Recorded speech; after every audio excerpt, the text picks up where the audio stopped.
Doutor Cláudio, antes de passar para a segunda questão, o senhor quer fazer mais alguma consideração? Bem, eu tenho que discordar porque a PEC 37, ela nem trata sequer do artigo 129 que fala do Ministério Público, muito menos de outras, né, instituições. E a gente não pode falar que a Constituição, uma emenda na Constituição vai ser inconstitucional. Ela só seria inconstitucional se tivesse um vício de forma, né, ou se ferisse as cláusulas pétreas, para simplificar, né, o debate. Então, fora isso, a Constituição é todo um conjunto, você tem que ler ela como um todo. Então, se você tem atribuições colocadas por algumas instituições dentro da própria Constituição, não vai ser um outro trecho, né, que vai revogar aquelas partes. Elas se compõem. Né? Existe uma harmonia toda na Constituição. E o Supremo vem decidindo isso reiteradamente. Né? Tem várias decisões de advogados que questionam realmente a investigação do Ministério Público, mas há investigações e investigações. Então, cada caso contrário, caso concreto, né, tem entendimentos até às vezes contrários. Né? Então, você fala assim, o Ministério Público é consolidado, que ele pode investigar pelo Supremo Tribunal. Eu discordo disso. Tem outras decisões, né, em outros sentidos, de que o Ministério Público exagerou ou investigou de uma forma equivocada. Da mesma forma que também existe, né, da forma da polícia. Então, a gente tem que realmente, eu concordo muito com o doutor Alexandre no seguinte, nós temos que aprimorar as nossas instituições. Isso aí é verdade. Né? Nós não podemos ter um modelo de impunidade onde pessoas conseguem se blindar em cargos, principalmente cargos políticos. Né? Da mesma forma, né, que a Polícia Civil ela se submete, a Polícia Federal se submete a um controle externo, né, nós temos que ver esse controle externo que tem sido feito. Né? Nós temos que sistematizar. Eu acho que precisa ter realmente uma lei para regulamentar esse controle externo, né, de uma forma clara, até mesmo para dar segurança aos próprios policiais de poderem investigar e saber que estão fazendo o correto. Né? De não ficarem na dúvida de estarem prevaricando numa situação ou em outra. Né? Porque o controle social é algo muito complexo. Quem sabe, no trabalho do dia a dia, de um delegado do dia a dia, você vê N situações que você poderia prender a cidade inteira. E não é isso que a gente quer. Né? Você tem que realmente ter aquele bom senso de saber aquilo que realmente prejudica a sociedade. Né? Então, a atuação policial ela vem nesse sentido. Né? A polícia ela existe antes do Estado. Ela é a primeira instituição de uma sociedade organizada, é a polícia. Vai existir o policiamento. Né? E aí, nesse contexto de polícia, o próprio Ministério Público é como se fosse uma polícia. Ele tem a fiscalização do controle externo, ele faz parte. Então a gente quer, sim, concordo com o doutor Alexandre, regras mais claras, para que todo mundo possa trabalhar com segurança, de não exagerar, não descumprir os direitos humanos, né, porque você realmente tem que relativizar a parte de direitos de certas pessoas. Né? Nós temos muitos colegas que sofreram na mão de promotores que não estavam trabalhando direito, estavam perseguindo, vamos supor assim. Né? E por quê? Porque ele tem uma grande prerrogativa. E se você for lá falar com o procurador, ele engaveta. Né? Ele não vai prejudicar um colega dele, até mesmo porque normalmente os promotores eles conseguem escolher quem é o procurador-geral para o governador escolher. Né? Tem isso. A gente também gostaria de poder ter uma instituição mais independente, a gente luta por isso. Então é essa que é a nossa batalha na PEC, de ter uma instituição muito mais independente. Vou aproveitar para contar uma história que eu vivi. Quando eu entrei na Polícia Federal, eu fui trabalhar num órgão que não era da Polícia Federal, era do Ministério da Justiça, chama DRCI. Né? E ele era chefiado por uma advogada da União, muito competente. O que é DRCI? É o Departamento de Recuperação de Ativos. Ele trabalha muito focado na questão da lavagem de dinheiro e da cooperação internacional, que é necessária para esses crimes mais complexos que envolvem grandes, né, organizações. Então, quando eu fui trabalhar lá, eu ouvi muito discurso de que vamos instalar laboratórios de lavagem de dinheiro em todos os ministérios públicos do país. Aí eu me questionei, o Ministério Público não é do Poder Executivo. Ele tem o seu orçamento próprio, toda uma garantia até de ter o seu orçamento. Né? A Polícia Federal não, ela se sujeita ao Ministério, bem colocado, se sujeita ao Ministério da Justiça, a Secretaria Executiva do Ministério da Justiça decide basicamente quantas as diárias que nós vamos receber, e isso tudo influi. O controle externo do Ministério Público. E o controle externo do Ministério Público ele tem que trabalhar nisso, cobrar não só do policial, mas cobrar do governante de dar condições. E ele tem feito isso em muitos lugares. Sim, eu sou um dos que fez isso muito. É isso. Então a gente sabe disso. A gente sabe que quando o Ministério Público trabalha em cooperação, nas diversas forças-tarefas que nós temos em conjunto, né? Isso aí a sociedade já até vê isso, né?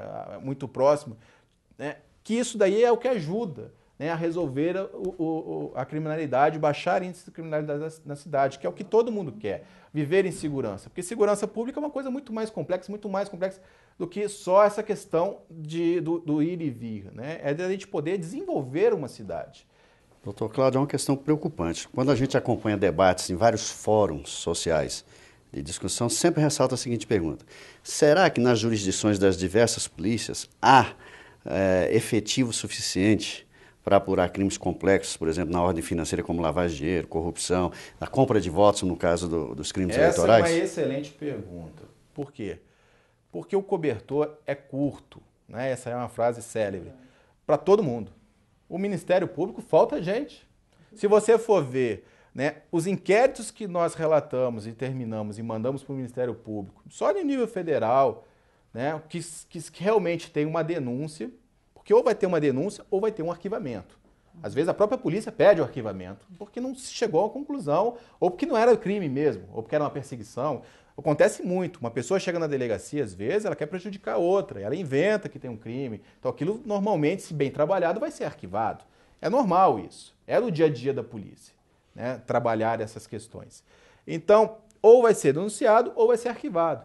Mas você vai ver o próprio, né, instrumento que o Ministério Público fez, um diagnóstico dele, né, que até o ano 2011, publicado em 2012, e que ainda está vigente, ele demonstra que o próprio Ministério Público não consegue fazer todas as denúncias, nem fazer as análises para arquivamento. Ou seja, falta gente para todo mundo, falta para a polícia também.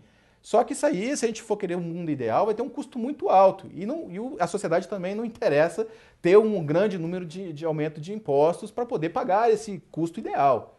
Então a gente tem que saber trabalhar ali, principalmente o que o doutor colocou. Nós temos que focar no que é principal, né? Que é aquela regra chamada do 20-80. O que é o 20-80? Né? 20% das situações são responsáveis por 80% da cessação da criminalidade. Então nós temos que focar, vamos focar nesse pequeno, porque a gente trabalha menos aqui, focando, e resolve a grande parte dos casos. Então é exatamente isso, né, que a gente quer trabalhar. A gente não quer tirar da polícia para dar para o Ministério Público, a gente quer trabalhar em conjunto. Não dá para a gente falar assim, vamos dar tudo para o Ministério Público, porque o Ministério Público é o salvador, porque ele tem razão. Porque a gente sabe que não é. Muito pelo contrário, o Ministério Público tem tantas garantias que se você tiver uma pessoa dentro do Ministério Público, ela cresce tanto que se torna até senador, e aí depois lá na frente você vai descobrir que aquela pessoa estava toda envolvida com crime organizado. E por que você não descobriu antes? Porque existe toda uma blindagem do cargo. Então esse cargo, se ele trabalhar em investigação, propriamente, relativizar, é muito perigoso para a própria sociedade, porque ele tem uma blindagem para ser fiscalizado. Então, justamente para que não tenha impunidade dessas pessoas não se blindarem no cargo, você não ter, né, vamos chamar assim, um bandido travestido de promotor de justiça, então a gente defende que realmente a polícia, que já é investigada, que tem um controle externo do Ministério Público, ela fique com essa parte, que é mais crítica, e deixe o Ministério Público se focar mais na sua atuação, né, que também é fiscalizar a polícia, mas principalmente de conduzir, né, as denúncias no Poder Judiciário, que também é um poder que está sobrecarregado. A gente vê, né, às vezes você tem como chama, concluso para sentença, ou seja, está tudo pronto para o juiz decidir. Ele leva, às vezes, depois disso, um ano. Aí por quê? Porque ele não quer fazer? Porque é simples? É simples, ele vai levar um dia inteiro praticamente para fazer. Mas se você for ver a pilha do que ele tem para fazer, então falta gente para tudo. Falta desde o início lá, dos agentes de polícia, o delegado de polícia, os promotores, até mesmo os próprios juízes. E quando mais a gente vai falar então no próprio sistema carcerário, que esse daí a gente sabe, que todo mundo sabe que está falido. E a gente tenta até evitar que as pessoas sejam presas, porque não é bem essa a solução. O que a gente quer é diminuir a criminalidade, porque as pessoas não precisem ser punidas. Mas para isso tem que terminar sim com a impunidade. Por isso que eu não aceito que essa PEC seja chamada de PEC da impunidade. Eu acho que é até o contrário. Por isso que nós chamamos ela de PEC da cidadania. Doutor Alexandre. Olha, do começo ao fim eu concordei com ele, só a conclusão. O problema que está tendo nessa falta desse diálogo é o seguinte: em primeiro lugar, só apontar algumas questões que ele falou aqui, para deixar bem claro. A inconstitucionalidade é por violação, sim, de direitos fundamentais, que são cláusulas pétreas. Então, é inconstitucional do nosso ponto de vista. Segundo, a questão do controle externo da atividade policial tem uma resolução do Conselho Nacional do Ministério Público que os delegados foram coadindo o Supremo falando que não poderia, que deveria ser forma de lei, só que a própria Constituição garante que as resoluções do Conselho Nacional têm força normativa constitucional. Então hoje está lá no Supremo Tribunal Federal essas coisas. Então toda a formação das premissas deles batem com a nossa. Falta pessoal, falta estrutura, falta gente, falta tudo. Nenhuma instituição não vai dar conta dessa questão. Vamos pegar o exemplo, delegado de Polícia Civil. O delegado federal é um parceiraço do Ministério Público no combate à corrupção. Quantas e quantas operações nós tivemos hoje desbaratadas no Brasil, colarinho branco, mas trabalhando em conjunto Ministério Público e Polícia Federal. A PEC proíbe isso. Polícia Civil. Não é PEC do Distrito Federal ou do Rio de Janeiro e São Paulo. É PEC do Mato Grosso do Sul. É PEC do Pará. É PEC do Acre. É PEC do Nordeste. Que muitas cidades do Nordeste do Brasil afora, temos aí 2 policiais que dão conta da delegacia por mais de 10 anos. Não tem nem delegado de polícia lá. Como também falta promotores em outros locais.